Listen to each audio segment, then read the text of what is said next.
I was that kid in school who was told repeatedly by literally everybody that you can't do well in life because you can't even focus on these subjects. You can't behave in class. You can't be disciplined. You can't just sit straight. And yeah, I couldn't. Because that story was told to me so many times that I had identified with it. I had just believed from my core that I am not that great in academics. I don't have a strong foundation with the subjects because I didn't take academics seriously earlier.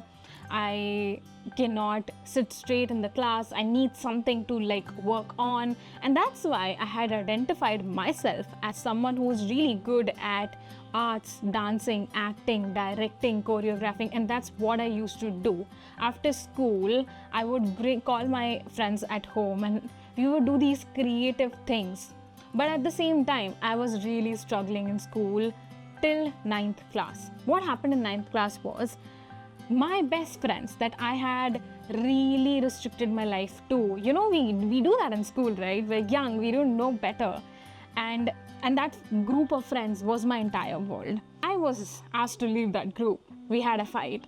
After that, I was like, what am I doing? Who am I now? I don't have my old friends anymore. And we have shuffling based on what subject you choose. I had chosen French instead of Hindi or Sanskrit. And I was just this friendless person in that new class with completely new set of people. And that was my fresh ground to choose new for myself. So, earlier I was this really loud student in the class who was always running and who was always interacting with people and making jokes and being funny. And then cut to a 9th class, I'd become so quiet. I would just sit in my desk and not talk to anyone. And when someone nice would talk to me, I would feel so weird that why are they talking to me? I mean, there's so many other people in the class that they can talk to.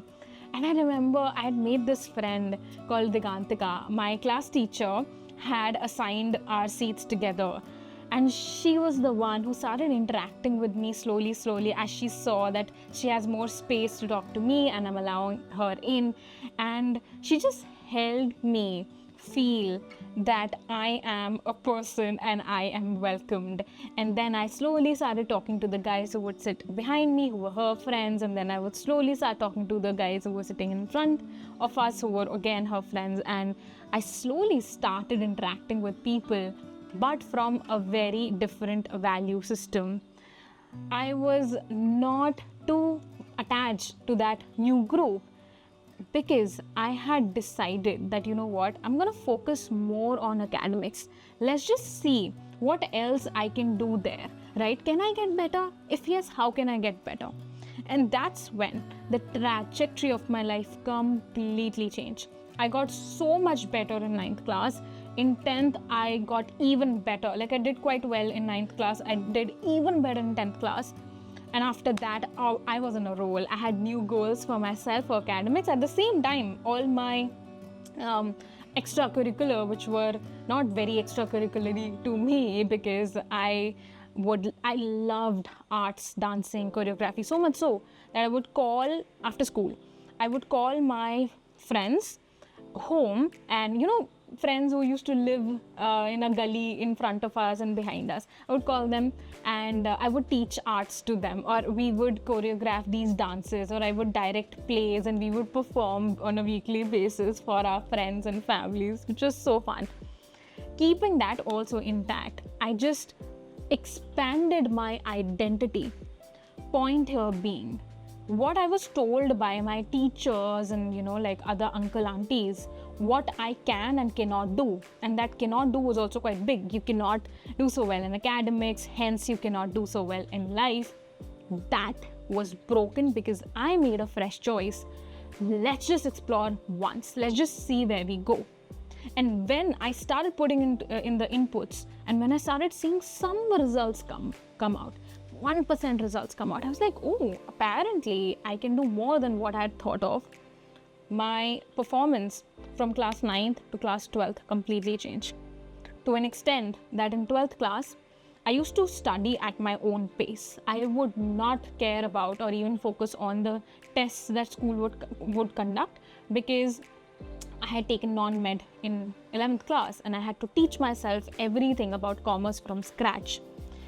Hence, I was way slower. And I would really get in depth of the topic. So I had started teaching myself from different books, and hence I was way behind the class curriculum. Hence, I would fail in every subject. Either fail or I would barely cross that mark of 40 marks out of 100, right? Hence, nobody had any expectations from me. Like the teachers, people around me, the friends, she is a failure and she's gonna just barely make it. And I actually got 95.25. My goal, which I had written on my work desk, was 95%. Reason why I shared this entire experience in depth was because just to show you this transition, that this transformation, what identifying yourself with very few limited things and especially negative things can make you do, and de-identifying yourself from that and identifying yourself with something more expansive, more bigger, larger, is going to create different results. Now, what we humans do is that without looking at our current identity, we make new goals looking outside, like, oh, I can also do that, I can also do that, just like that entrepreneur did it, just like my friend did it.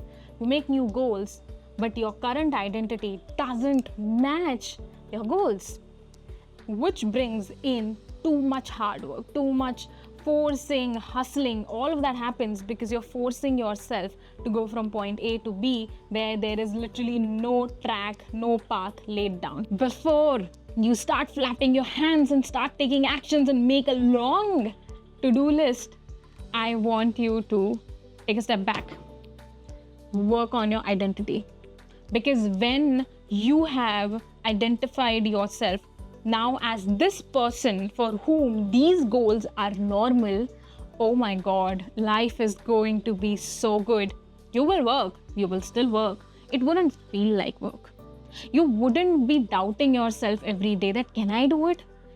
In Hindi, I would say, kya ye meri bas ki hai? I don't think so, right? Maybe, but in future I can have it. Right now, I don't think I have what it takes. Now, all of this conversation is happening because you're still identifying as that past version of you, which is a accumulation of all that you've been told all your life, and unconsciously you're still believing in it. Maybe consciously you don't say shit about yourself, but unconsciously you're still believing in it, and you're still identifying as a past self and wanting a different future, which your identity right now doesn't align with. So I have a few notes today. I'm gonna help you create a new identity. Before we get into it, I'm gonna quickly tell you why we're doing this. So your future is based on your choices that you make in the present. And if your present is not fresh, that means you're deriving it from your past. Okay?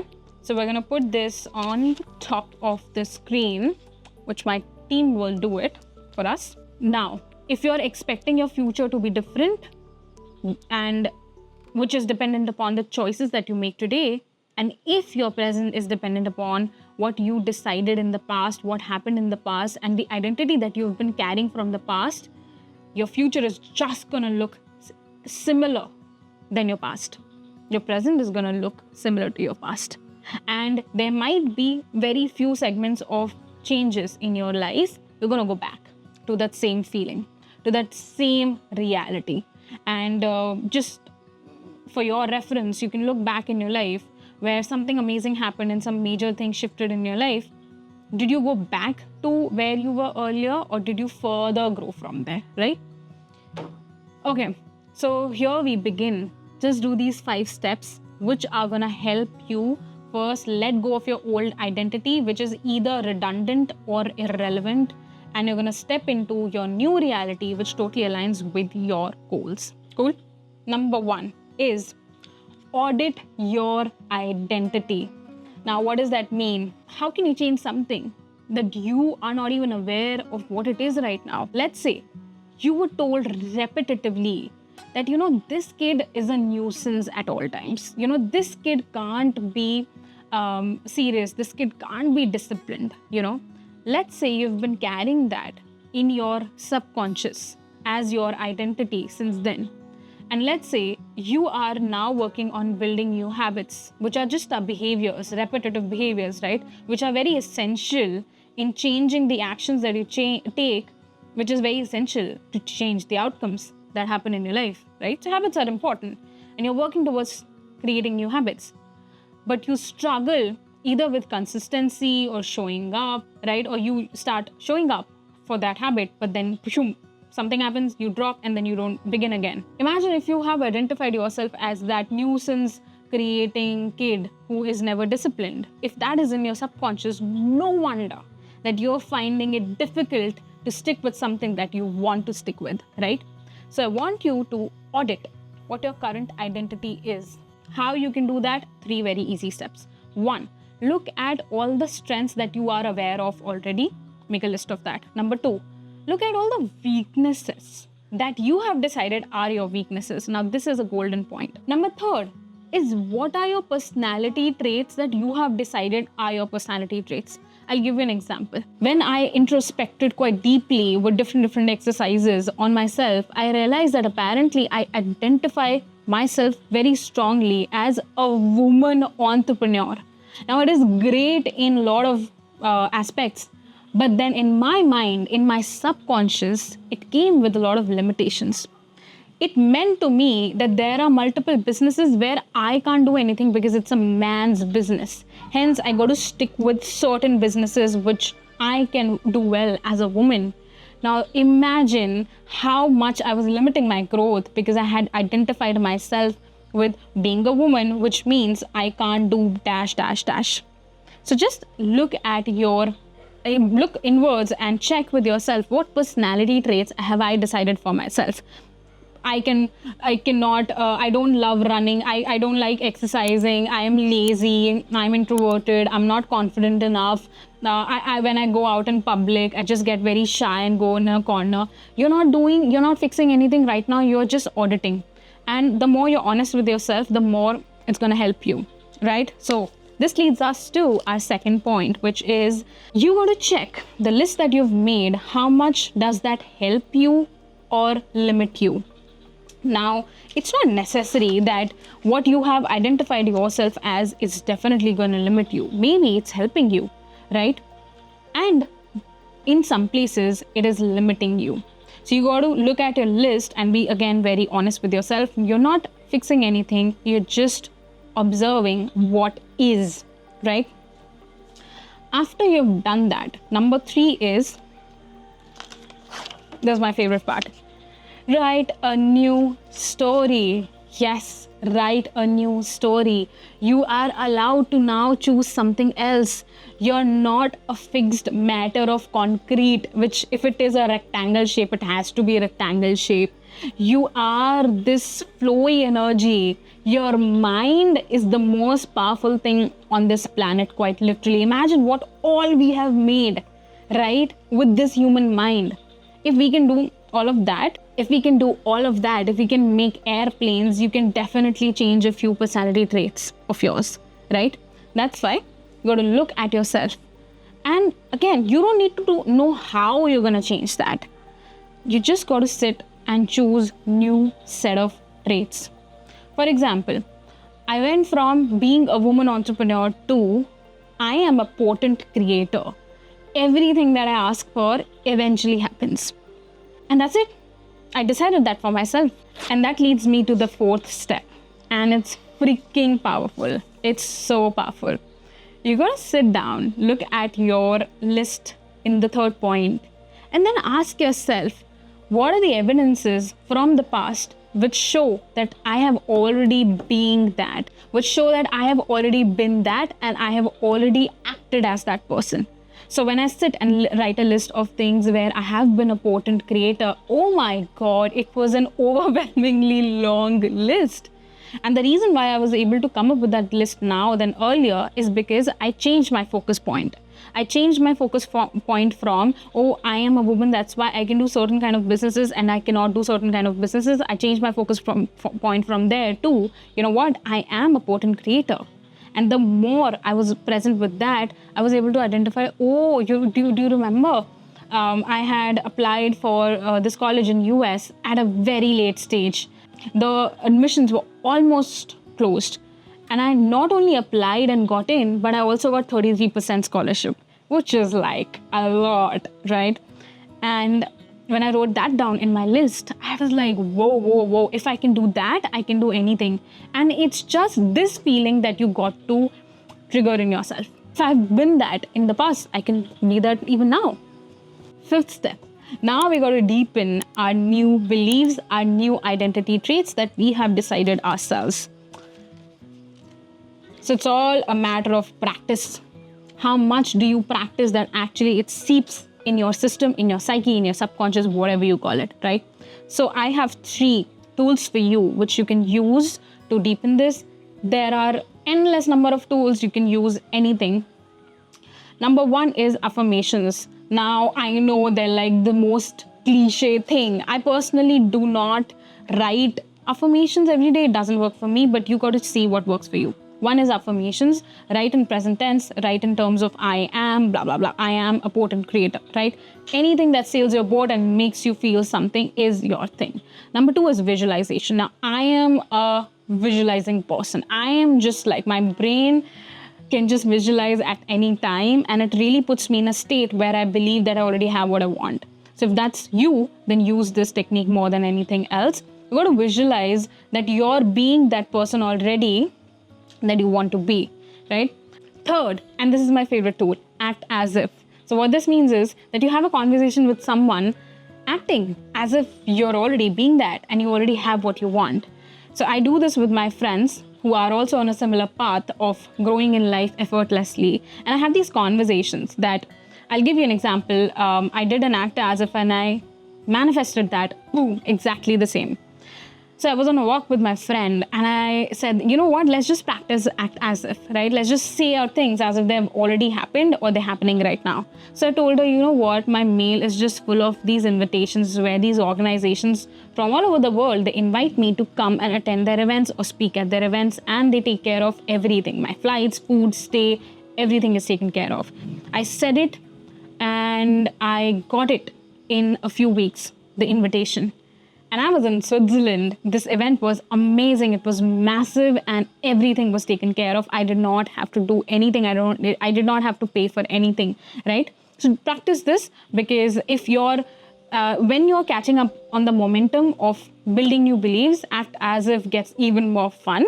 And it's a very powerful tool, because your tongue is the most powerful tool. And by tongue, I also mean that not only the conversation that happens, the words that come out of your tongue, but also that happen in your mind. Your words are super powerful, so use them wisely. I hope this video was helpful for you. And remember that things change only when you practice them. So just listening to this video wouldn't change anything. Yes, of course, it will open your mind, give you new perspectives for sure. But in order for you to actually make a change in your life, you got to practice it. And for this to be even more easy for you, we are coming up.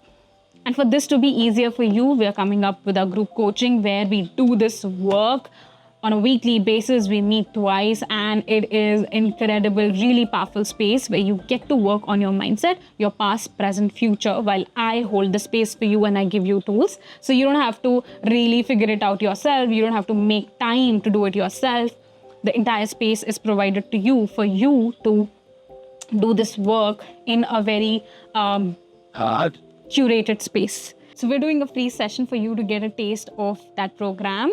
And I'm going to share the link of that in the description and in the comments. So do join us and let's have fun. Let's have fun in changing who we are into becoming more of who we are.